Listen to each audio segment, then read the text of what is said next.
وذكر فإن الذكرى تنفع المؤمنين. بسم الله الرحمن الرحيم. إن الحمد لله نحمده ونستعينه ونستغفره ونعوذ بالله من شرور أنفسنا ومن سيئات أعمالنا. من يهده الله فلا مضل له ومن يضلل فلا هادي له. أشهد أن لا إله إلا الله وحده لا شريك له وأشهد أن محمدا عبده ورسوله. اللهم صل على محمد وعلى آل محمد كما صليت على إبراهيم وعلى آل إبراهيم إنك حميد مجيد. اللهم بارك على محمد وعلى آل محمد كما باركت على إبراهيم وعلى آل إبراهيم إنك حميد مجيد. أما بعد فإن أصدق الحديث كتاب الله وخير الهدي هدي محمد صلى الله عليه وسلم وشر الأمور محدثاتها فإن كل محدثة بدعة وكل بدعة ضلالة وكل ضلالة finnar. Alhamdulillah, pada kesempatan yang baik ini kita kembali melanjutkan kajian atau pembahasan tentang kitab Minhaj Al-Firqah An-Najiyah, yaitu manhaj golongan yang selamat yang disusun oleh Syekh Muhammad bin Jamil Zainu rahimahullah. Ya, mudah-mudahan apa yang dijelaskan sebelumnya dapat memberikan faedah dan manfaat kepada kita, karena kitab ini ya di awal-awal pembahasan ini betul-betul ya memberikan ya penerangan kepada kita, penjelasan kepada kita tentang ya pondasi dasar-dasar ya dari ajaran Islam berkenaan dengan masalah akidah tauhid dan juga masalah-masalah keimanan. Ya, mudah-mudahan karena kita sebagai seorang muslim itu hendaklah di awal kita memahami ajaran agama kita itu hendaklah kita menanamkan dulu yaitu akidah tauhid sebagai pondasi dari diri kita. Usahakan akidah itu nanti dia merasuk, dia menghujam ke dalam hati kita sehingga kita menjadi seorang muslim yang kuat, menjadi seorang muslim yang kokoh. Ya, diharapkan begitu. Ya. Nah, sekarang kita masih membahas tentang pembahasan makna dari kalimat la ilaha illallah. Ini sudah dijelaskan oleh Syekh Muhammad bin Jamil Zainu rahimahullah di awal pembahasan tentang makna dari kalimat la ilaha illallah, bahwa ketika kita ini mengucapkan kalimat la ilaha illallah, hendaklah ya kita bukan sekedar mengucapkan, tapi hendaklah kita berilmu tentang maknanya. Ya, jangan hanya sekedar melafazkan di lisan-lisan kita, karena orang munafik pun melafazkannya dalam lisan mereka. Ya, tetapi mereka tidak memahami makna dari kalimat tersebut, ya, dan mereka lemah, ya, atau mereka itu buta akan makna kalimat la ilallah. Nah, yang kedua, ya, di samping kita ini harus belajar atau memahami atau berilmu tentang makna la ilaha illallah, hendaklah pada saat kita mengucapkan ya kalimat la ilallah itu ada dorongan dari dalam hati kita, dari sanubari kita. Ya, dari dalam hati kita yang paling dalam, ya, bukan karena sesuatu atau karena seseorang. Jadi kita benar-benar ikhlas dalam rangka mencari balasan, ganjaran, keriduan, dan juga yaitu rahmat dari Allah Subhanahu wa Ta'ala. Dan juga sudah jelaskan bagaimana dahulu Rasulullah SAW ketika beliau diangkat menjadi seorang nabi dan rasul, beliau mengawali dakwah ya pada periode Makkiyah, atau beliau berada di kota Makkah itu, ya mengawali dakwah dan fokus dakwah ini kepada pemahaman dari kalimat la ilaha illallah dan Muhammad Rasulullah. Ya, dan itu selama 10 tahun full. Nah, kemudian barulah ada perintah sholat pada peristiwa Isra dan Mi'raj, kemudian hijrah ke Madinah, barulah disitu disempurnakan ajaran Islam yang lainnya. Nah, sekarang kita lanjut ya pembahasan bab ini. Khamisan, yang kelima, la ilaha illallah asasu tauhid wal islam. Jadi la ilaha illallah, kalimat la ilaha illallah ini adalah asasu, merupakan asas, dasar, pondasi dari tauhid dan juga Islam. Jadi pondasi tauhid, jadi orang dikatakan bertauhid atau dia mengaku bertauhid. Nah, sekarang pondasinya sudah ada belum? Ya, tentang kalimat la ilaha illallah itu. Begitu juga Islam. Seseorang dikatakan Islam itu kalau memiliki pondasi yang kuat. Bahkan Rasulullah kan sendiri mengatakan dalam sebuah hadis, kata beliau, buniyal islamu ala khamsin, syahadatu alla ilaha illallah wa anna Muhammad Rasulullah. Ya, jadi buniyal Islam, Islam itu dibangun. Jadi Islam itu laksana bangunan. Jadi dibangun Islam itu ala khamsin, atas 5 bagian. Ya. Yang pertama adalah syahadat, yaitu persaksian tidak ada sesembahan yang berhak disembah kecuali Allah, dan bahwasanya wa anna Muhammadan, dan bahwasanya Muhammad itu adalah Rasulullah. Nah, itu bangunan yang pertama, bahagian pertama dari bangunan Islam. Kemudian barulah wa iqamus shalah wa itauz zakah wa shaum ramadan wa hajjul bait man istata'a ilaihi sabila.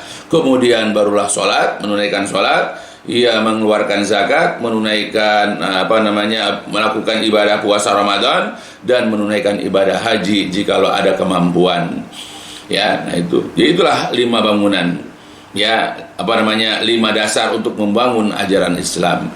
Nah, bangunan yang pertama, ya, atau dasar pertama atau bahagian pertama dari bangunan Islam itu, ia adalah kalimat syahadat la ilaha illallah. Makanya, ya, kalimat la ilaha illallah ini adalah merupakan pondasi, ya, bukan hanya masalah tauhid tapi juga adalah ajaran Islam. Ya, karena kita untuk Islam sendiri punya syarat. Yang pertama adalah mengucapkan syahadat.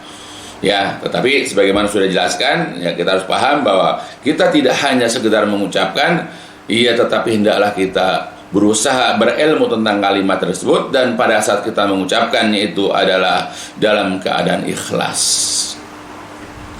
Kemudian wa minhajun kamilun lil hayat.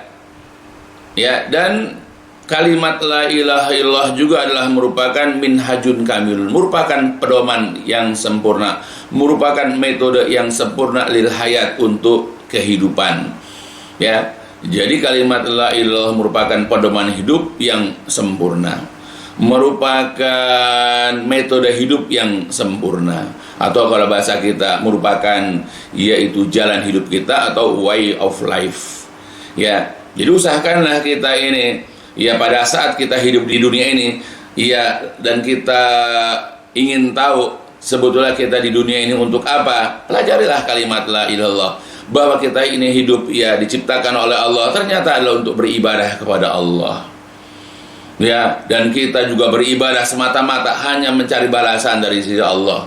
Dan kita pun pada saat mengamalkan, ya, apa yang Allah perintahkan itu harus sesuai dengan aturan-aturan, syariat-syariat yang telah ditentukan oleh Allah Subhanahu wa Ta'ala dalam Al-Quran, dan juga yang dijelaskan oleh Rasulullah Shallallahu Alaihi Wasallam sebagai utusan Allah, ya, di dalam hadis-hadisnya yang sahih. Nah, itu. Jadi kalau kita ini memahami kalimat la ilaha illallah dengan benar, kita hidup kita terarah. Kita nggak usah bingung mau ngapain setiap hari. Ya, untuk menghabiskan sisa-sisa umur kita untuk apa? Kita nggak usah bingung. Kita memiliki jabatan, kita memiliki harta yang melimpah, kita memiliki, ya, masih ada sisa umur yang misalnya masih cukup misalnya, atau apalagi yang lain. Kita sudah jelas arah kita kemana, adalah untuk beribadah kepada Allah. Gunakan jabatan untuk beribadah kepada Allah, gunakan harta untuk beribadah kepada Allah, ya, gunakan sisa-sisa umur untuk beribadah, dan begitu seterusnya. Ya, karena terarah kita, ya, sudah jelas jalan hidup kita itu kemana dan untuk siapa. Nah, itulah faedah dari kalimat la ilaha illallah kalau kita pahami dengan sebaik-baiknya. Dan juga, ya, dikatakan di sini, ya, tahaqqaqu bi tawjihi kullu anwa'il ibadah lillah. Jadi kalimat la ilaha illallah itu menjadi pondasi tauhid, menjadi pondasi ajaran Islam, dan menjadi pedoman yang sempurna bagi kehidupan. Nah, itu dapat terwujud, ya, tahaqqaqu, dapat terrealisir, dapat terwujud Dengan cara apa? Bitaujih, dengan cara mengarahkan. Ya, dengan cara menunjukkan kulli, segala anwa'i, jenis-jenis al ibadah itu lillah, hanya untuk Allah. Nah, itu dapat terwujud kita, ya. Semua yang tadi yang dijelaskan bahwa tauhid kalimat la ilaha adalah merupakan pondasi atau dasar dari kalimat tauhid, ya, pondasi dari ajaran Islam. Itu dapat terwujud kalau kita ini mengarahkan segala jenis ibadah yang Allah dan Rasul perintahkan kepada kita ini hanya untuk Allah saja.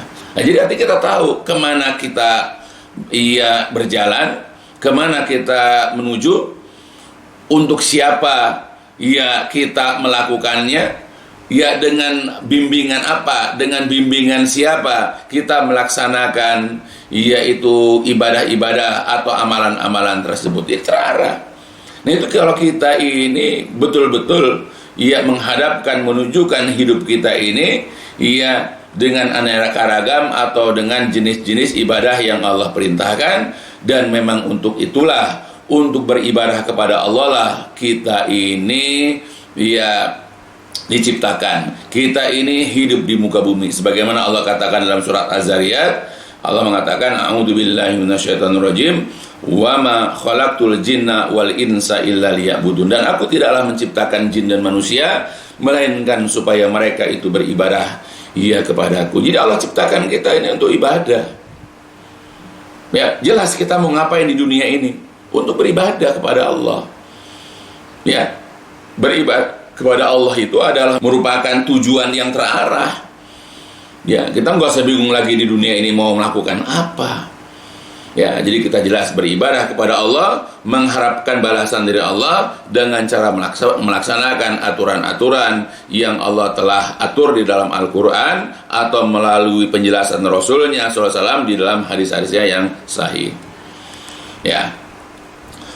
Kemudian wadalika, dan yang demikian itu idza apabila khada'al muslim, yang demikian itu apabila seorang muslim itu sudah tunduk, sudah menurut, sudah khudu', merendah lillah kepada Allah. Ya, jadi kalau kita sudah merendah kepada Allah baru bisa diarahkan. Sama seperti misalnya sekarang, kalau kita tidak ada perasaan takut, kita tidak ada perasaan rendah kepada seseorang, kita nggak mau diatur. Ya. Nah, kalau kita ini mengetahui bahwa kita ini berada di suatu tempat bekerja dan kita tahu atasan kita disuruh apapun mengerjakan ini, mengerjakan itu, karena kita tahu posisi kita lebih rendah dari dia, kita mau diatur. Apakah itu dari sisi waktu bekerja, masuk jam berapa, pulang jam berapa, apa yang kita hendak kerjakan, dan seterusnya. Pasti kita akan mau diperintah dan kita mau dilarang oleh orang yang kita anggap dia lebih tinggi, lebih besar, kedudukannya daripada kita. Ya, seperti itu biasanya. Ya, seorang murid disuruh guru, kalau dia tahu posisi dia lebih rendah dari guru, disuruh mengeluarkan kertas untuk ulangan misalnya, disuruh mengerjakan pekerjaan rumah, dia pasti akan nurut, tunduk dia. Ya, tapi kalau kita tidak tahu bahwa orang yang di hadapan kita ini misalnya lebih tinggi, lebih besar posisi kedudukan dari kita nggak akan siapa loh misalnya begitu. Tapi setelah kita tahu ternyata di atasan kita, setelah tahu dia ternyata pangkatnya tinggi, biasanya orang tuh langsung merendah. Nah, sekarang cobalah, Allah itu akbar, Allah itu maha besar, Allah itu al-azim, Allah itu maha agung. Sudah banyak ayat-ayat menjelaskan tentang keagungan, kebesaran, ketinggiannya. Ya, tapi karena memang ini belum terpahat dalam hati dia, orang itu belum paham akan kedudukan Allah di sisinya, maka dia disuruh Allah itu tidak mau tunduk. Sudah jelas beribadah itu harus, dia hidup di dunia ini diciptakan untuk beribadah. Tetap aja dia tidak mau ibadah karena tidak tahu kedudukan Allah, dia tidak mengerti siapa Allah. Makanya disuruh apapun dia tidak mau. Disuruh puasa Ramadan, ya nggak mau. Disuruh sholat, ya ogah-ogahan. Disuruh belajar agama, dia nggak peduli. Seperti itu, karena dia tidak memahami kedudukan Allah. Beda dengan orang tuanya, gurunya, atasannya, atau di dekat rumah dia ada orang yang kaya, ya atau ada pejabat yang punya pengaruh misalnya, wah disuruh sama orang kaya, disuruh sama orang yang punya kedudukan tinggi, dipanggil dia segera datang. Karena tahu kedudukan di dunia. Ya itu manusia itu. Ya, karena dia tidak memahami, dia tidak mengerti siapa Allah, karena belum tertanam dalam dirinya. Ketika diperintahkan sholat, masih aja dia nyantai. Ya, nah itu. Jadi di sini dapat terwujud idza khada'al muslim lillah, apabila seorang muslim tunduk kepada Allah, wada'ahu wahdah, dan dia berdoa, memohon, menyeru kepada Allah saja. Ya. Jadi Allah itu menjadi tempat satu-satunya dalam berdoa.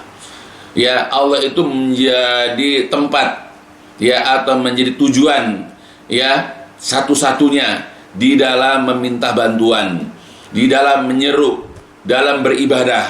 Ya, itu baru bisa. Tapi kalau masih dianggap ada tempat yang lain, masih ada kuburan, masih ada pohon yang dikeramatkan, sulit kita ini ya menjadikan Allah itu ya satu-satunya tempat meminta. Ya, sulit bagi kita menjadikan Allah itu satu-satunya tujuan untuk memohon. Ya. Nah, akhirnya ya orang-orang ini tidak bisa mewujudkan, merealisasikan hidupnya untuk beribadah kepada Allah. Ya, jadi dapat terwujud kalau seorang muslim itu tunduk patuh kepada Allah saja dan menjadikan Allah itu ya, atau menunjukkan Allah itu menjadi tempat memohon, berdoa, meminta kepadanya saja, lalu wahtaka mali syar'ihi duna ghairihi, dan kemudian berhukum, menerapkan hukum kepada syariatnya Allah saja, duna ghairihi, bukan kepada yang lainnya. Ya, jadi kalau ada sudah dalam diri kita, ada sudah dalam hati kita, menjadikan Allah itu sebagai sumber, ya, sebagai hujah bagi kita dalam melaksanakan ajaran-ajaran agama, ya, maka kita ya akan selalu patuh, kita pasti akan selalu menurut, kita pasti akan selalu melaksanakan apapun yang Allah dan juga Rasul perintahkan kepada kita. Ya, baik itu melaksanakan perintah-perintahnya ataupun meninggalkan larangan-larangannya. Nah, ini perlu buat kita. Ya, kalau kita ingin menjadikan kalimat la ilaha illallah sebagai fondasi tauhid dan Islam, sebagai pedoman sempurna dalam kehidupan, ya, menjadikan atau meletakkan, ya, atau menempatkan diri kita sebagai seorang muslim yang senantiasa tunduk patuh kepada Allah, meletakkan diri kita sebagai hamba Allah, sebagai seorang muslim yang hanya berdoa, meminta hanya kepada Allah, menjadikan Allah satu-satunya tempat atau tujuan ia meminta, dan juga menjadikan diri kita sebagai seorang muslim yang senantiasa mengambil hukum, yang senantiasa berhujah, berargumen, ya, kepada syariat Allah Subhanahu wa ta'ala saja, bukan kepada yang lain-lainnya. Nah, ini bab ini penting kita ketahui, ya. Jadi memahami bahwa kalimat la ilaha illallah ini sebagai pondasi, sebagai dasar tauhid, dan sebagai pondasi daripada ajaran Islam ini penting kita ketahui. Ya, karena Allah juga sudah membuat suatu perumpamaan.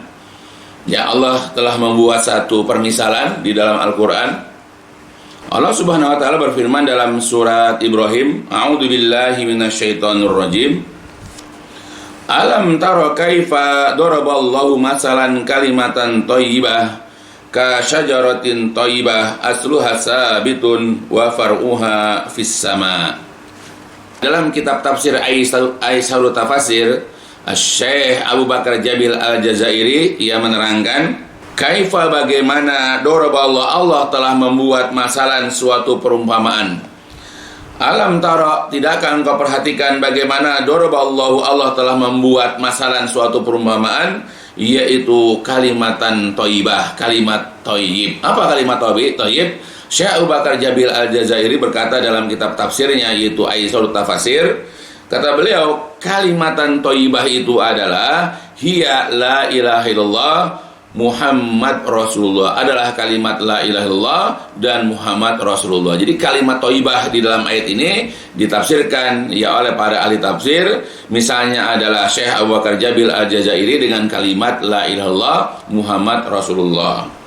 Nah, jadi perumpamaan kalimat yang baik itu adalah seperti sebuah pohon yang baik juga, kasajaratin thayyibah, seperti pohon yang baik juga.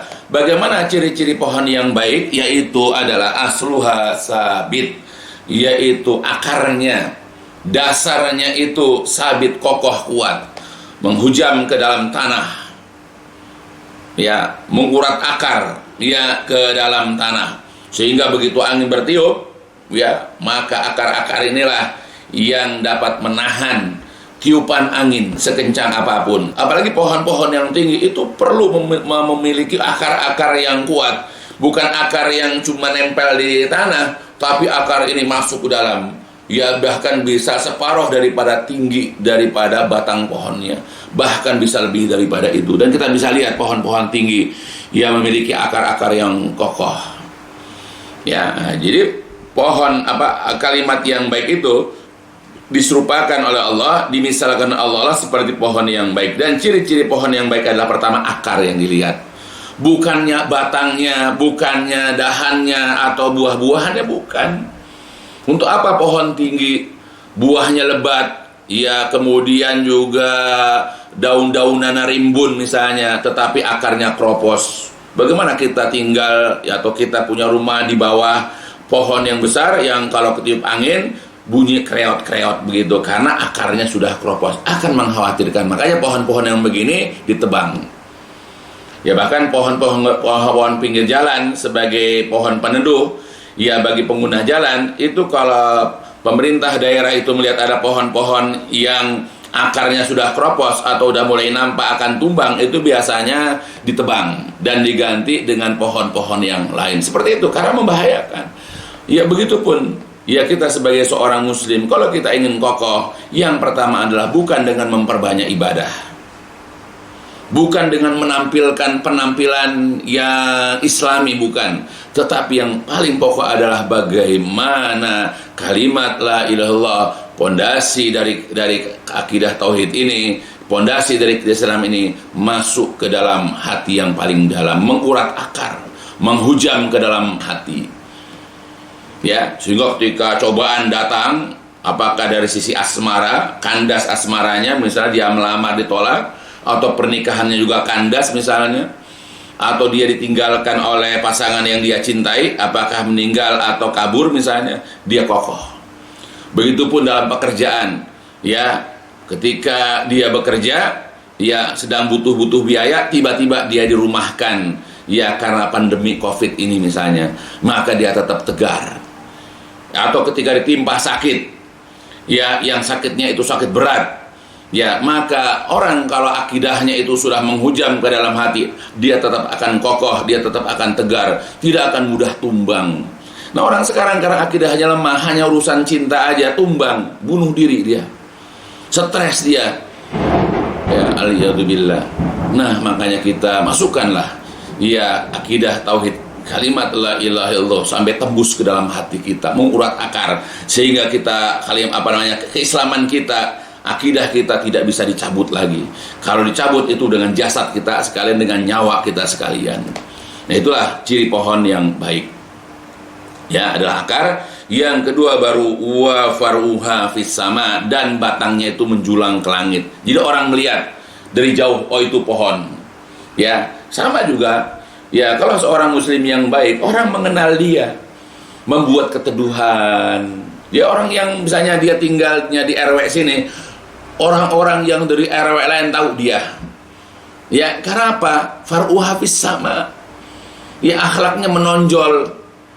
Ya, ibadahnya juga orang tahu gimana. Ya, bahkan bukan hanya RW satu kelurahan, bahkan satu kecamatan, bahkan satu daerah mengenal. Lihat, perhatikan para ulama. Walaupun kita tidak pernah mengenal beliau di daerah mana, di negeri mana, tapi kita mengenal siapa para ulama salaf dan sampai sekarang kepada kita. Enggak perlu, ya, dengan terjun ke politik, tidak perlu ke dunia keartisan, bahkan sifat atau nama harum dari para ulama itu akan terus menyebar sepanjang masa dan di segenap tempat. Nah itulah makanya seorang muslim itu yang pertama adalah akarnya, tauhidnya itu menghujam ke dalam hati, kokoh kuat, lalu kemudian batangnya menjulang ke langit, kemudian ditambahkan lagi tu'ti ukulaha kulahinim biidni rabbiha, lalu mendatangkan buah, menghasilkan buah di setiap musim dengan seizin Rabbnya, mendatangkan faedah. Seperti buah kan bisa dimakan, maka itulah sifat orang mukmin itu seperti itu. Jadi nggak hanya waktu-waktu tertentu aja, lagi musim haji baru dia bermanfaat, atau lagi Ramadan dia memberikan manfaat, tapi di bulan-bulan yang lain dia tidak. Coba karena yang namanya pemberian faidah atau manfaat seorang muslim yang baik itu bukan hanya pada waktu-waktu tertentu atau pada tempat-tempat tertentu. Karena Nabi ketika mengatakan khairun nas anfa'uhum linnas, sebaik-baik manusia adalah orang yang paling bermanfaat kepada manusia di antara mereka. Jadi orang yang paling baik itu adalah orang yang berfaedah untuk orang lain. Makanya kalau kita seorang muslim, hendaklah kita mendatangkan faedah mulut kita. Datangkan faedah kepada orang lain, bukan dengan mengajak debat untuk mencaci maki, untuk meremehkan orang, untuk menghina orang, untuk ini itu segala, banyaklah keburukan-keburukan. Begitupun tangan kita, kaki kita, mata kita, telinga kita, usahakan memberikan faedah manfaat untuk orang lain. Nah itulah seorang muslim yang baik akan selalu mendatangkan manfaat semua apa yang ada pada dirinya. Nah itu. Jadi akar, batang, buah. Nah, itu pun kalau ada pada seorang muslim seperti itu, dia harusnya akidahnya kuat, kemudian namanya harum, dengan kebaikan-kebaikan, dengan kesolehan, dan kemudian selalu memberikan manfaat kepada orang lain. Demikianlah wa yadribul amsalin nasi la'allahum yatadzakarun. Allah membuat perumpamaan-perumpamaan itu kepada manusia agar mereka yatadzakarun, agar mereka ingat. Kemudian wa masalu kalimatin khabisah, dan perumpamaan kalimat yang khabisah, yang buruk. Kalimat khabisah ini kalau menurut Syekh Abu Bakar Jabil Al-Jazairi rahimahullah adalah kalimatul kufri, yaitu kalimat yang mengandung kekufuran. Lihat orang-orang kafir kena masalah, kena cobaan, kena ujian, sedikit saja mereka limbung, mereka roboh. Mereka sudah tidak bersemangat lagi untuk hidup. Nah itu mereka. Karena kalimat kufur itu gampang tumbang, mudah roboh. Makanya perumpamaan kalimat yang buruk, yaitu kalimat-kalimat kekufuran, apapun kekufurannya, adalah seperti pohon kasajaratin khobisah, seperti pohon yang buruk.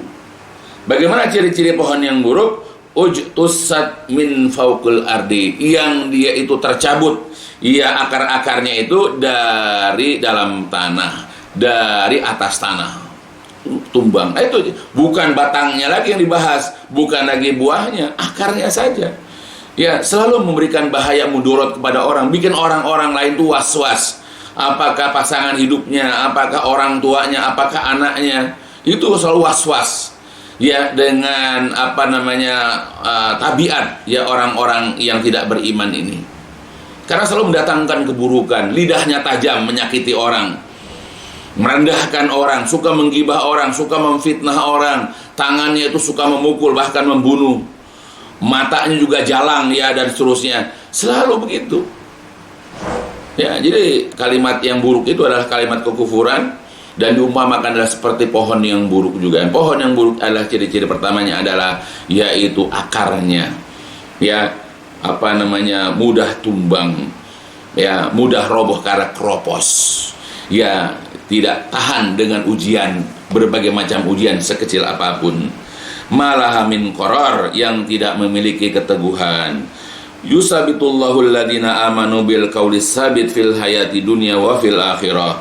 Allah meneguhkan orang-orang yang beriman itu dengan perkataan-perkataan yang teguh, yaitu kalimat la ilaha illallah fil hayati dunia, dalam kehidupan dunia, ya, yaitu maksudnya adalah ya dalam kehidupan dunia, di dunia ini ya dia akan selalu mempertahankan kalimat la ilaha illallahnya sampai tetes darah penghabisan, sampai hembusan nafas yang terakhir, sampai detak jantung dan nadi yang terakhir. Kemudian juga wa fil akhirah, dan juga perkataan yang teguh dalam kehidupan akhirat. Kata Syekh Abu Bakar Jabil Al-Jazairi, wa fil akhirah ay fil qabri fayujibul malakain amma yas'alanihi anhu haitsu yas'alanihi ar-rabbihi wa dinihi wa nabihi, yaitu di dalam kubur dia menjawab pertanyaan malaikat mungkar nakir, dua orang malaikat, yaitu malaikat mungkar nakir, dari apa yang kedua malaikat itu tanyakan kepadanya, ya ketika kedua-duanya, yaitu kedua malaikat itu bertanya kepadanya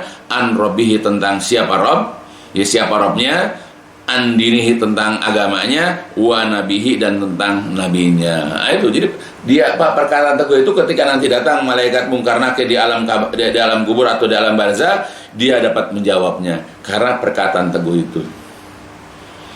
Nah, itulah faedahnya. Makanya kenapa kita tidak boleh menyepelekan kalimat la ilallah, karena merupakan pondasi, merupakan dasar dalam agama kita dan juga dalam akidah tauhid kita. Tidak dikatakan orang bertauhid kalau tidak memahami, mengerti, mengamalkan, yaitu kalimat la ilaha illallah dan Muhammad Rasulullah. Ya, mudah-mudahan dipahami.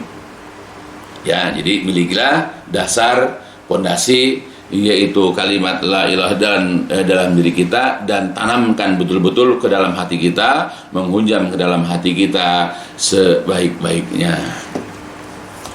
Nah, kemudian juga yang harus dipahami bahwa setelah kita memahami kalimat la ilallah, bahwa kita ini hanya beribadah kepada Allah Subhanahu wa ta'ala semata.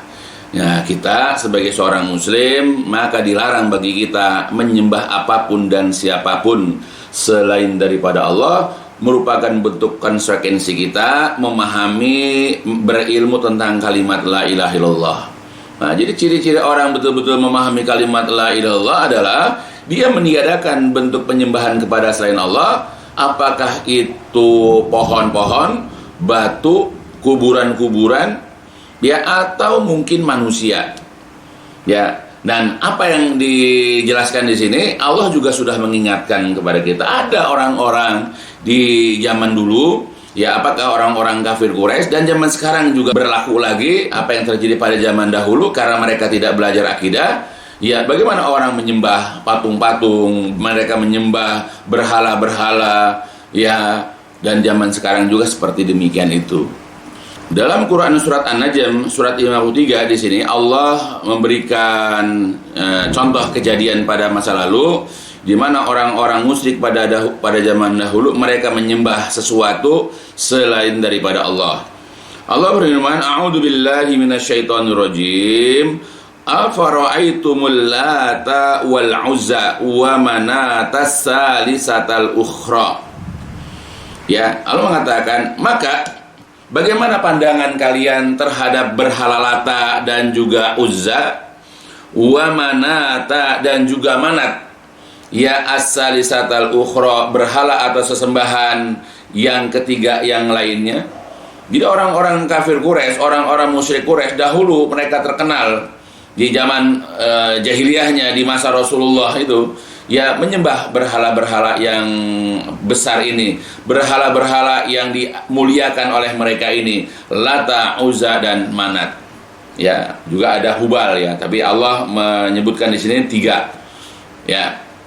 Nah, apa itu Lata? Ya, siapa itu berhala Lata? Jadi disebutkan di dalam sirah, dalam penjelasan, Lata adalah nama sebuah berhala, ya, yang berada di daerah Taif, ya, di kota Taif, ya. Yaitu Lata ini bentuknya adalah sebuah batu besar yang ada ukiran-ukirannya menyerupai wajah, ya, atau bentuk manusia. Ya. Kemudian juga dibuatkan rumah. Jadi patung itu ada rumah seperti kayak Ka'bah begitulah. ya kemudian diberikan sitar, yaitu semacam kelambu, ya.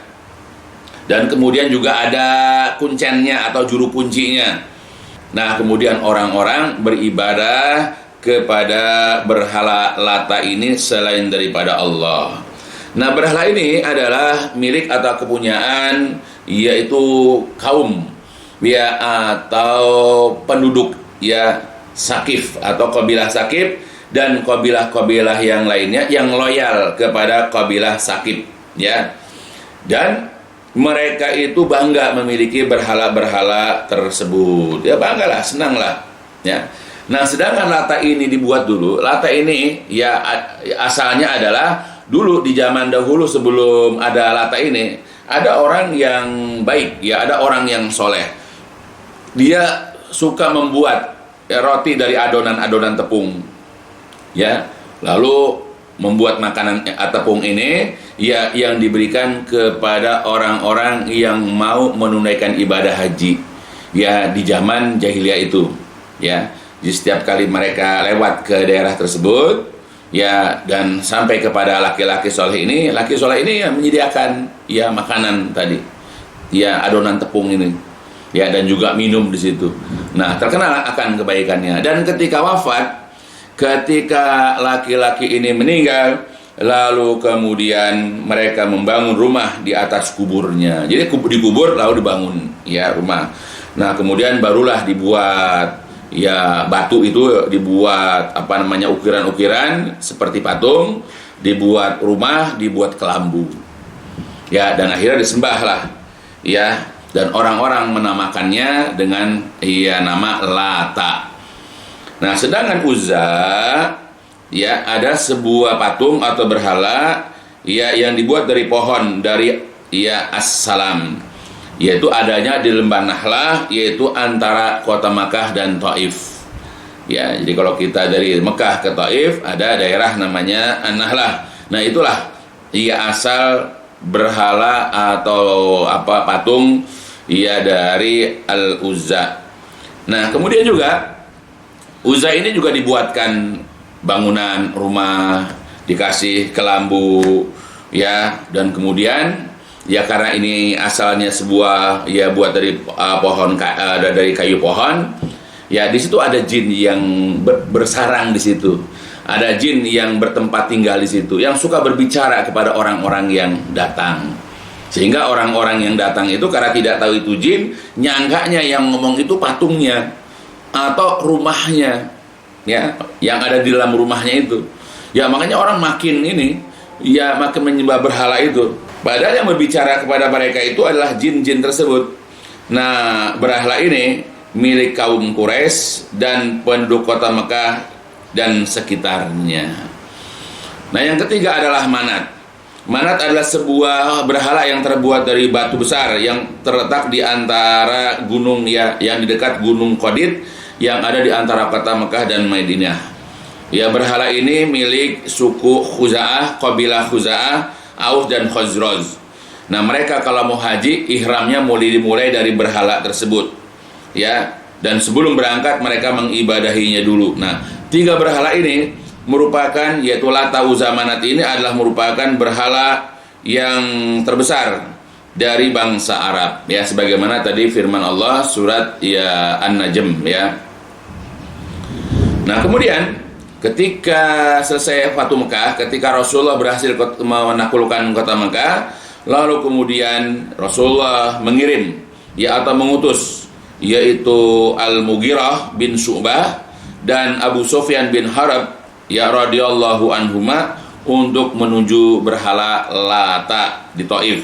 Kemudian Rasulullah menyuruh untuk menghancurkan patung tersebut.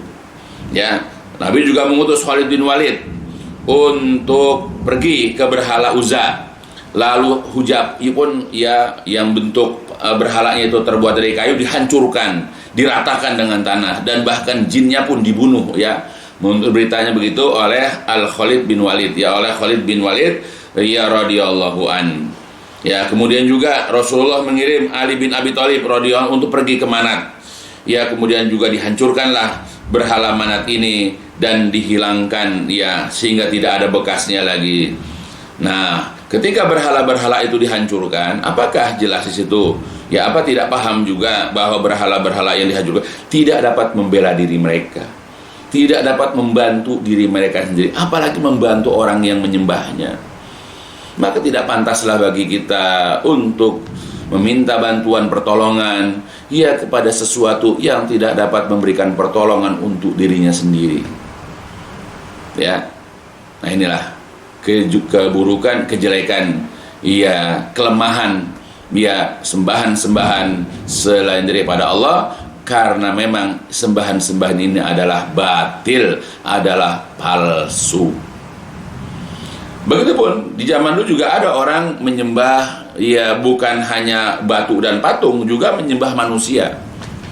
Sebagaimana Allah katakan di dalam Al-Quran, dan banyak ini contohnya, surat Ali Imran, A'udzubillahi minasyaitonirrajim, Qul ya ahlal kitabi ta'alau ila kalimatin sawa'im bainana wa bainakum alla na'budu illallah wa la nusyrika bihi syai'an wa la yattakhidha ba'duna ba'dan arbaban min dunillah fa in tawallaw faqulu syhadu bi anna muslimun.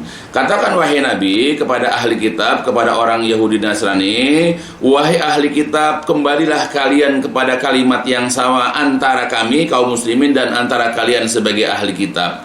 Apa kalimat yang sama antara kita kaum muslimin dengan ahli kitab? Yaitu alla na'budu illallah. Kita tidak boleh menyembah, kita tidak boleh beribadah kecuali hanya kepada Allah. Ini merupakan penjabaran dari kalimat la ilaha illallah. Tidak ada sesembahan yang berhak disembah kecuali Allah, dan kita tidak boleh mempersekutukan sesuatu pun dengan Allah, tidak boleh berbuat syirik, dan tidak boleh sebahagian kita menjadikan sembahan-sembahan sebagian yang lain selain daripada Allah. Namun jikalau kalian berpaling, ya, kalian tidak mau mendengarkan nasihat, maka katakanlah, ya wahai ahli kitab, saksikanlah bahwasanya kami adalah kaum muslimin. Nah, jadi ini jelas buat kita. Jadi sebetulnya antara agama kita Islam dengan agama Yahudi dan asalnya sama akidahnya itu. Tidak beribadah kecuali kepada Allah, tidak pernah melakukan perbuatan syirik, dan tidak boleh sebahagian mereka dengan yang lainnya mengambil sembahan-sembahan selain diri. Tidak boleh saling mempertuhankan. Nah, sekarang anehnya kaum muslimin malah yang begitu. Ya, jadi orang di luar agama kita aja kita ajak untuk kembali kepada agama para nabi, yaitu menyembah Allah. Ya, nah sekarang umat Islam malah yang begitu. Banyak di antara kaum muslimin, pertama, mereka masih menyembah sesuatu selain daripada Allah. Yang kedua, masih banyak di antara mereka berbuat syirik, dan bahkan banyak juga di antara mereka yang mengambil sebahagian mereka menjadi sesembahan, ya, selain daripada Allah. Lihat bagaimana mereka mempertuhankan kiai-kiai, mempertuhankan ya, ajengan-ajengan, gus-gus, ya, yaitu dukun yang berbalutkan kiai atau ajengan memahami agama. Mereka adalah dukun, ya, tetapi mereka membungkusnya dengan pakaian-pakaian, yaitu, ya, ulama, sehingga mereka ingin diulamakan, padahal mereka adalah dukun. Dan banyak di antara kaum muslimin yang menjadikan mereka sebagai arbab. Ya, lihat Habib-habib juga banyak di antara mereka yang senang dan suka memang untuk diibadahi, dikultuskan, ya, ingin mereka itu dilebih-lebihkan. Nah, seperti itu banyak kita jumpai. Nah, jadi kita aja mengajak kepada ahli kitab untuk kembali kepada kalimat la ilaha illallah, tidak berbuat syirik, dan tidak saling menjadikan, ya, Tuhan di antara kita selain daripada Allah. Nah, bagaimana antara kita sendiri kaum muslimin? Maka kita hendaklah sebagai muslim, ayolah kita kembali kepada ajaran agama, ya, para rasul, para nabi kita. Khususnya kembalilah kita kepada ajaran nabi kita yang mulia, rasul kita yang mulia, yaitu Muhammad SAW, yaitu kembali kepada kalimat la ilallah dengan pemahaman yang sebenar-benarnya. Jadikan kalimat la ilaha illallah sebagai dasar, sebagai pondasi dalam akidah kita dan sebagai agama kita.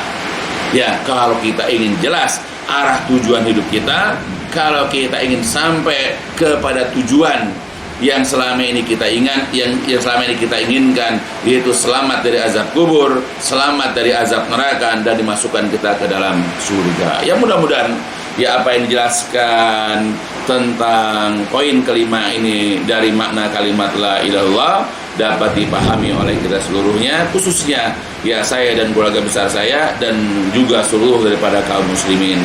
Ya mudah-mudahan kita sekali lagi dapat memberikan faedah, dan diakhiri dengan walhamdulillahirrahmanirrahim, subhanakallahumma wa bihamdika asyhadu an la ilaha illa anta astaghfiruka wa atubu ilaik. الدين النصيحة كلنا لمن يا رسول